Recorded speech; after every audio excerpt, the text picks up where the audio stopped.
भगवान महावीर का चित्रण चल रहा है। पुरुरवा भील की पर्याय में उन्होंने पुनर्जन किया। केवल अणुवृत्तों को धारण नहीं किया, 12 वृत्तों को धारण किया। आप इन भगवान महावीर के जीवन का चित्रण देखना। उन्होंने जब सम्मित रूपी दर्शन को और व्रत रूपी आचरण को स्वीकार किया तो उसके प्रभाव से वो स्वर्ग में उनका जन्म हुआ। आप कभी सोचना, आदिवासी जीव, भील जीव, जो जैन धर्म का जिसको कुछ भी पता नहीं है, वो भी अगर थोड़ा सा व्रत नियम धारण करता है तो वो भी स्वर्ग चला जाता है। और उनका पुण्योदय आया, स्वर्ग से आकर वो आदिनाथ के पोते, आदिनाथ के पुत्र भरत चक्रवर्ती के बेटे बने। और जब तीर्थंकर आदिनाथ ने दीक्षा ली तो 4000 राजाओं ने उनके साथ दीक्षा ली। हमारे तीर्थंकरों का इतिहास उठाकर देखो, जब वो कोई बैरागी होते हैं तो उनके साथ बहुत सारे जीव बैराग को उत्पन्न हो जाते हैं, बैराग में शालीन हो जाते हैं और बैराग को लेकर अपना कल्याण करते हैं। लेकिन दुर्भाग्य रहा ये, आदिनाथ भगवान तो वज्रसव नारद सेन के धारी थे। 6 महीने का उपवास धारण कर कर विराजमान हो गए, साधना में बैठ गए, स्थित हो गए। लेकिन 4000 राजाओं को जिन्होंने और दीक्षा ली थी, लोगों को आहारचर्या नहीं मालूम थी, कैसे भोजन कराना है।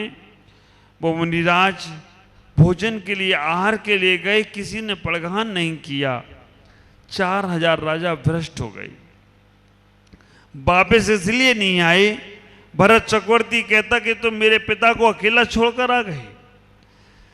मारीची ने 363 मिथ्या मत चलाए और जब आदिनाथ को केवल ज्ञान हुआ, 4000 राजाओं ने पुनः दीक्षा धारण कर ली, लेकिन मारीची ने दीक्षा धारण नहीं की।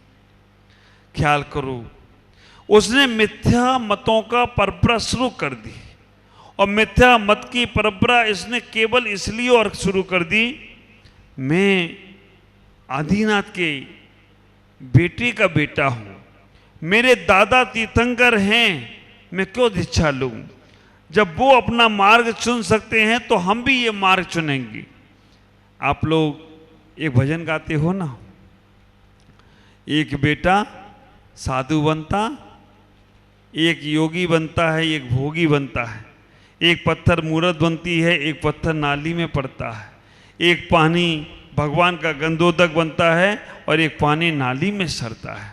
इस जन्म में ना सही पर भव में मिलता है। हाँ, वो तो पूरा तुमको ही मालूम है। तो आप विचार करके रखना, इस भव में ना मिले तो परभव में मिलता है। अपनी अपनी करनी का फल सबको मिलता है। उसी घर में आदिनाथ तीर्थंकर का पोता होने के बाद भी उसने मिथ्या मतों को चालू किया।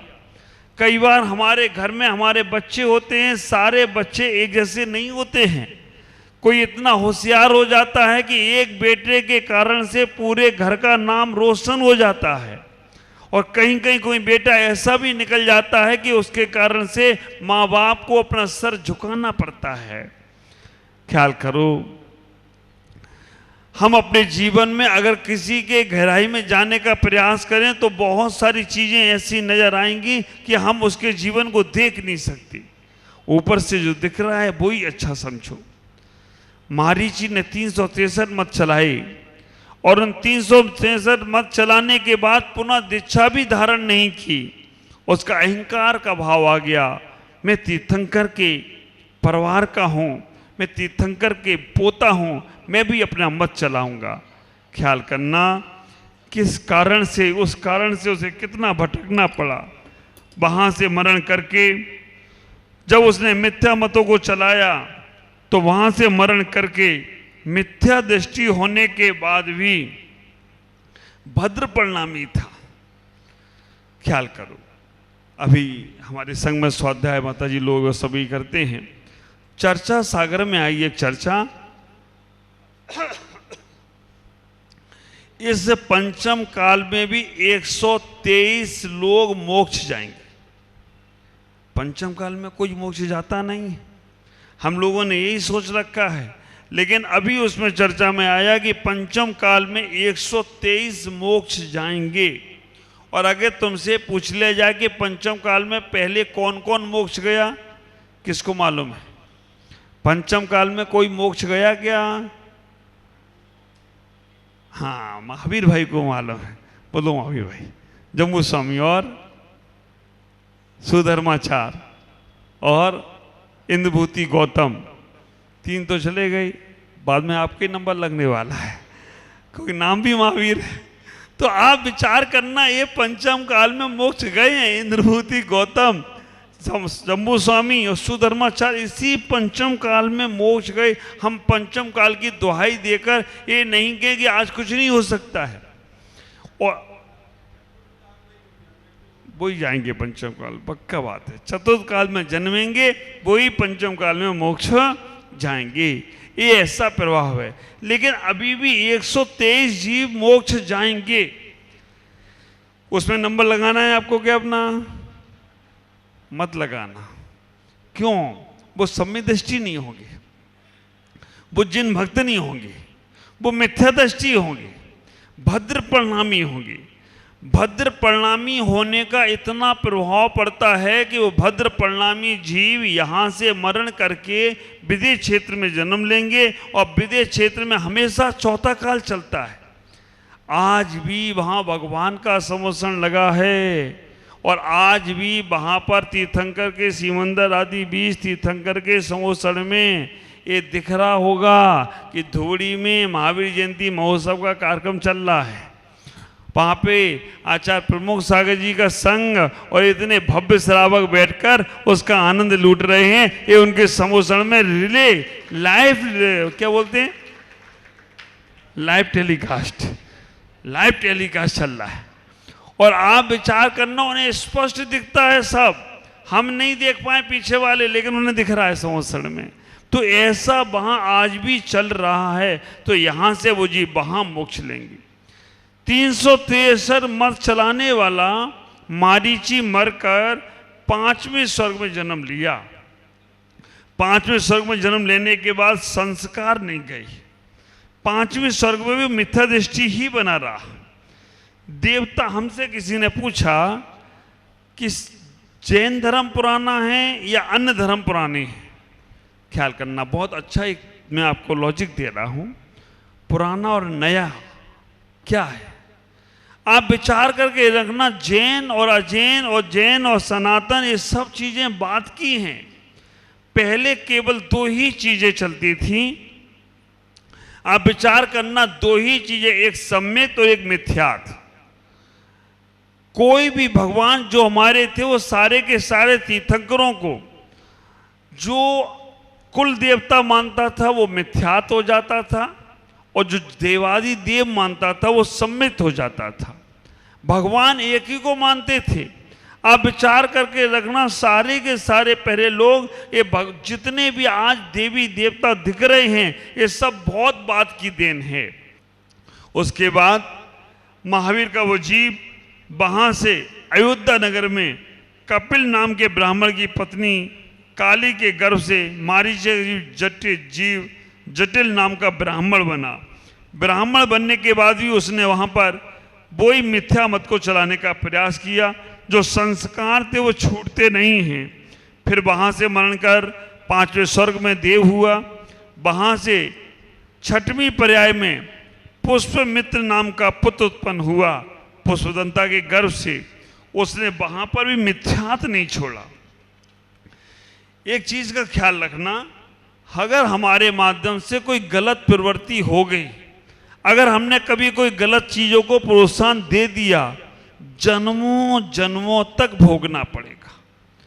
आप यही ख्याल करके रखना कि हमें अपने जीवन में जागृत अवस्था में कभी गलत चीजों की प्रवृत्ति नहीं करना इतना ही सोचने का प्रयास करना कि वो वहां से मत सांख्य मत में उन्होंने जन्म लिया। सांख्य मत में उन्होंने जन्म लिया और सांख्य मत में जन्म लेने के बाद मिथ्यात्व की पुष्टि करता रहा। अगर हमसे कभी कोई गलत प्रवृत्ति हो गई तो समझ के रखना जन्मों जन्मों तक हमारी वो गलत प्रवृत्ति छूटेगी नहीं। एक बार भी अगर हमने मिथ्यात को स्वीकार कर लिया तो जन्मों जन्मों तक मिथ्यात के ही हमें बंधन में बंधना पड़ेगा। मैं उनके भवों को जल्दी से जल्दी आपको बताने का प्रयास कर रहा हूँ। 7वां भव उनका स्वर्ग में देव बने, 8वें भव में अग्नि से नाम का पुत्र मिथ्यादृष्टि बना, 9वें भव में 30 से स्वर्ग में गए, 10वें भव में अग्निभूत नाम का जीव बना, 11वें भव में 34 स्वर्ग में गए, 12वें भव में भरद्वाज नाम का पुत्र हुआ और उसके बाद 12वें 13वें भव में 5वें स्वर्ग में देव हुए। वो पुरुर्वा भील का जीव मिथ्यादृष्टि बनता रहा और स्वर्ग में जाता रहा। उसके बाद वो जीव असंख्यात पर्यायों में, अनंत पर्यायों में, एक इंद्री पेड़ की पर्याय में बना, तिर्यंच बना, नारकी बना, असंख्य पर्यायों में घूमता रहा, असंख्य पर्यायों में भ्रमण करता रहा।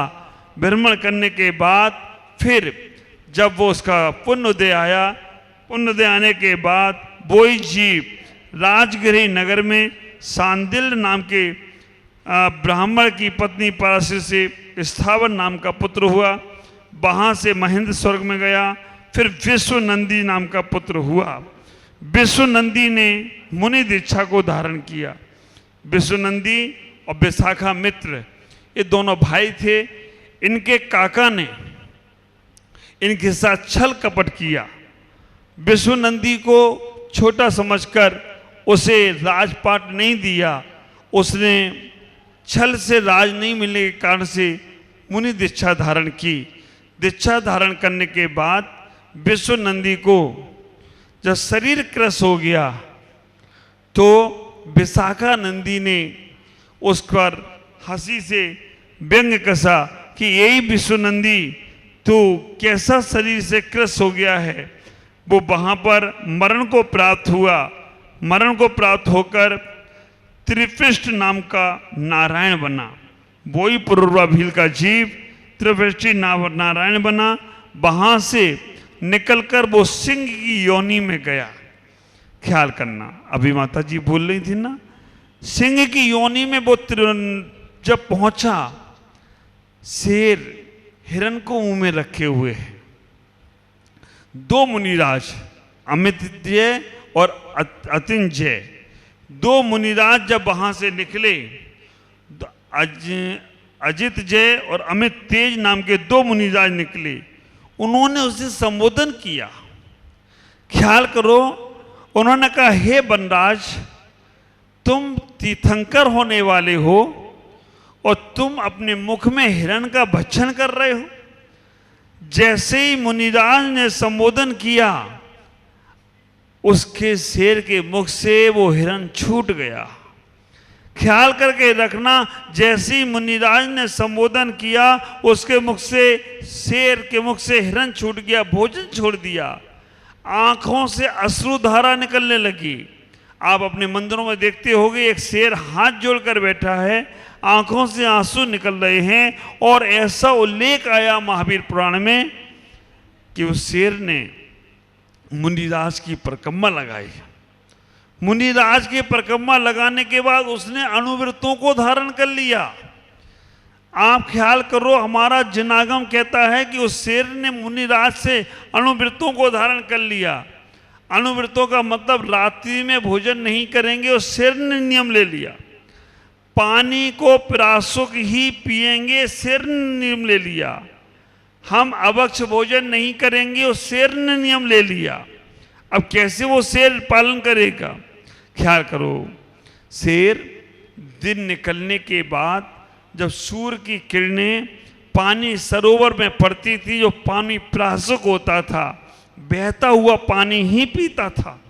इतनी समझ, उस शेर मांस भक्षण नहीं करता था।